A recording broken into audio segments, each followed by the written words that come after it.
நாமக்கல் பரமத்தி வேலூரில் ஸ்ரீ விஷ்ணுபதி புண்ணிய கால ஆராதனை, ஏராளமான பக்தர்கள் வழிபாடு. நாமக்கல் மாவட்டம் பரமத்தி வேலூர் தேரடி வீதியில் மிகவும் பழமையான வல்லப விநாயகர் பானலிங்க சிவவிஷ்ணு ஆலயத்தில் விஷ்ணுபதி புண்ணிய கால ஆராதனை சிறப்பாக நடைபெற்றது.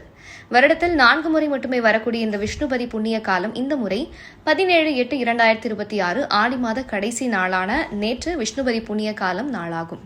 ஆலயத்தில் காலை 7 மணிக்கு கலசங்கள் ஸ்தாபிக்கப்பட்டு யாக வேள்விகள் நடைபெற்றவுடன் பூர்ணாகுதி சமர்ப்பிக்கப்பட்டது. அதனைத் தொடர்ந்து காலை 8 மணிக்கு ஸ்ரீதேவி பூதேவி சமேத சுந்தரராஜ பெருமாளுக்கு பல வகை வாசனை திரவியங்களால் சிறப்பு அபிஷேகங்கள் செய்யப்பட்டு கலச அபிஷேகமுடன் தீபாராதனை காண்பிக்கப்பட்டது. அதனைத் தொடர்ந்து சிறப்பு பல வகையான வண்ணமல மாலைகள் சாற்றி ராஜ அலங்காரங்கள் செய்து ஸ்ரீதேவி பூதேவி சமேத சுந்தரராஜ பெருமாளுக்கு நாமாவளிகள் கூறி உதிரி பூக்களினால் அர்ச்சனைகள் செய்து மகாதீபாராதனை காண்பிக்கப்பட்டது. விழாவில் கலந்து கொண்ட அனைவருக்கும் தீர்த்த பிரசாதம் வழங்கி ஜடாரி வைத்தும் அன்னதானமும் வழங்கப்பட்டது. விழா ஏற்பாட்டினை ஆலய நிர்வாகிகள் சிறப்பாக செய்திருந்தனர்.